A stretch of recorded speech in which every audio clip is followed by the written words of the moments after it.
돈이 술술 나가는 집의 특징 7가지. 당신의 지갑이 텅 비는 이유는? 돈이 물처럼 새나간다고 느껴본 적 있나요? 매달 통장 잔고를 확인할 때마다 한숨이 나오고 어디서부터 잘못된 건지 도무지 감이 안 잡히는 그 기분. 집은 단순히 잠을 자고 밥을 먹는 공간이 아니라 우리의 재정 상태를 좌우하는 숨은 전쟁터입니다. 당신이 아무리 열심히 벌어도 집 안에서 돈이 줄줄 새고 있다면 그 노력은 모래 위에 집을 짓는 것과 다를 바 없습니다. 이 글에서는 재무관리 전문가의 시각으로 돈이 술술 나가는 집의 7가지 특징을 낱낱이 파헤쳐 드리겠습니다. 이 특징들을 하나씩 점검하며 당신의 집이 돈 먹는 하마인지 확인해 보세요. 그리고 걱정 마세요. 각 특징마다 실질적인 해결책도 함께 제시할 테니 지금 바로 지갑을 지킬 준비를 하세요. 1. 에너지 효율이 낮은 집. 보이지 않는 전기세 폭탄. 특징 설명. 집이 에너지 효율이 낮다면 전기, 가스, 수도, 요금이 당신의 통장을 갉아먹는 주범일 가능성이 큽니다. 단열이 제대로 안 된 창문,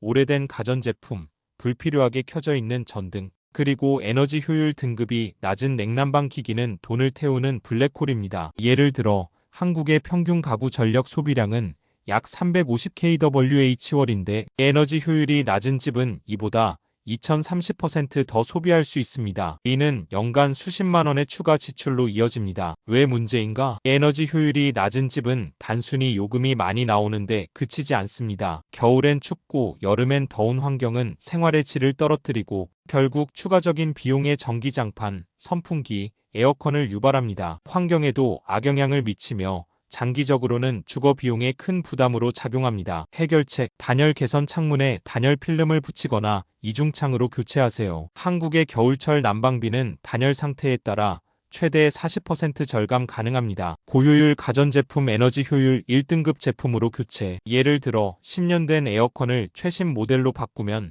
연간 약 1,015만 원 절약 가능. 스마트 플러그 사용. 불필요한 대기 전력을 차단해 월 12만 원 절감. LED 조명. 기존 백열 전구를 LED로 교체하면 전기 사용량이 80%까지 줄어듭니다. 2. 충동 구매로 가득한 집. 물건이 돈을 먹는다. 특징 설명. 집 안을 둘러봤을 때 사용하지 않는 물건들이 쌓여 있다면 주의하세요. 충동 구매로 인해 사놓고 거의 쓰지 않는 전자기기, 옷, 주방용품은 돈 낭비의 대표적인 증거입니다. 한국의 1인당 연간 소비 지출은 약 1,800만 원. 2023년 기준인데 이 중 약 1,015%는 불필요한 물건 구매로 추정됩니다. 예를 들어 한 번 쓰고 창고에 처박힌 홈트 기구나 유행 지난 옷가지들이 바로 그 예입니다. 왜 문제인가? 충동 구매는 단기적으로 만족감을 주지만 장기적으로는 수납 공간 부족, 정리비용, 심지어 정신적 스트레스까지 유발합니다. 또한 이런 물건들은 시간이 지나면 가치가 떨어져 처분하기도 어렵습니다. 해결책. 구매 전 48시간 규칙. 물건을 사고 싶다면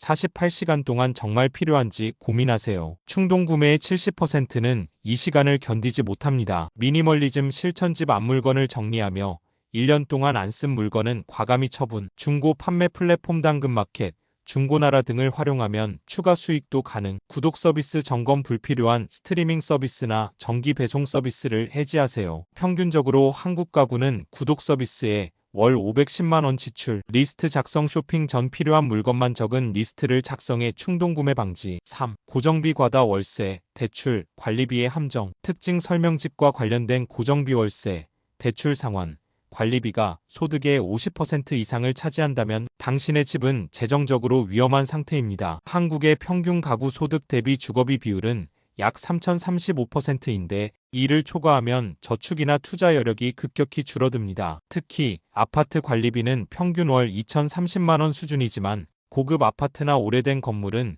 이보다 훨씬 높을 수 있습니다. 왜 문제인가? 고정비가 높으면 재정 유연성이 떨어져 긴급 상황의 실직, 의료비 대처가 어렵습니다. 또한 대출 이자율이 상승하면 부담은 더욱 커집니다. 해결책. 주거비 점검. 소득의 30% 이하로 주거비를 유지하도록 계획. 예를 들어 월 소득 400만 원이라면 월세 관리비 대출 상환은 120만 원 이하로. 대출 구조 조정. 변동금리 대출을 고정금리로 전환하거나 상환 기간을 연장해 월 부담 감소. 관리비 절감. 공동주택의 경우 관리비 내역을 꼼꼼히 확인하고 불필요한 서비스의 과도한 경비 인력, 불필요한 시설 유지비를 줄이는 제안을 관리사무소에 전달. 이사 고려 더 저렴한 지역이나 소형 주택으로 이사의 고정비 절감. 4. 유지보수 미흡 작은 구멍이 큰 돈을 부른다. 특징 설명집의 유지보수가 제대로 안 되면 작은 문제가 큰 비용으로 이어집니다. 예를 들어 누수 방치로 인한 곰팡이 제거 비용은 평균 10만 300만 원, 낡은 배관 교체는 500만 원 이상 소요될 수 있습니다. 한국의 주택 평균 연식은 약 20년으로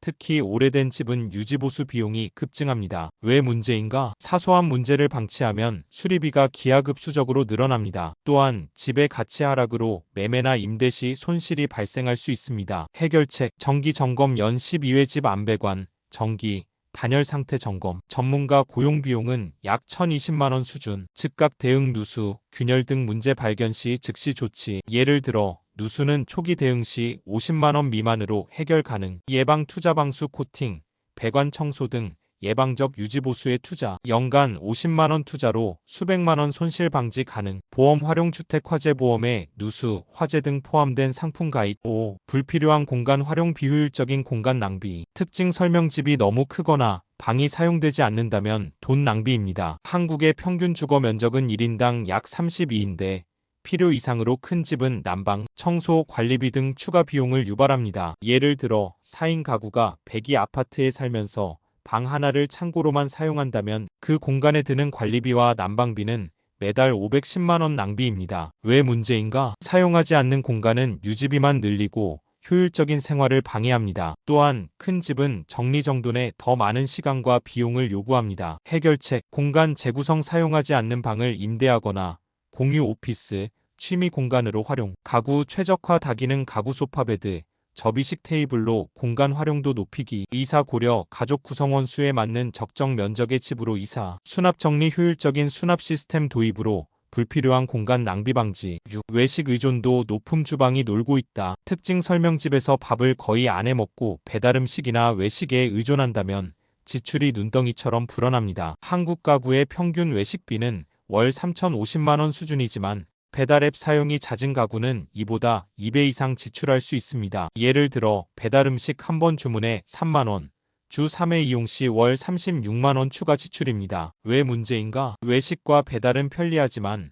장기적으로 건강과 재정에 악영향을 미칩니다. 집에서 요리하면 동일한 식재료로 35배 저렴하게 식사 가능. 해결책, 간단 요리 시작 주 12회 간단한 요리의 볶음밥, 파스타로 외식비 절감. 식재료 계획 구매 일주일치, 식재료를 계획적으로 구매해 낭비 줄이기. 배달앱 정리 배달앱 쿠폰 유혹을 줄이기 위해 앱 삭제 또는 알림 차단. 주방 효율화 간편 조리 기구 에어프라이어, 전자레인지 활용으로 요리 시간 단축. 7. 재정관리 부재 돈의 흐름을 모른다. 특징 설명집 안에서 돈이 어떻게 쓰이는지 모르고 예산 없이 생활한다면 돈이 새는 주범입니다. 한국 가구의 약 40%는 체계적인 가계부를 작성하지 않으며 이는 불필요한 지출을 놓치게 만듭니다. 예를 들어 매달 소액 결제 커피, 간식 등과 누적되면 연간 100만 원 이상 낭비될 수 있습니다. 왜 문제인가? 재정 관리가 없으면 어디서 돈이 새는지 파악이 불가능하고 저축이나 투자로 이어질 여유 자금이 줄어듭니다. 해결책, 가계부 작성 앱의 뱅크 샐러드,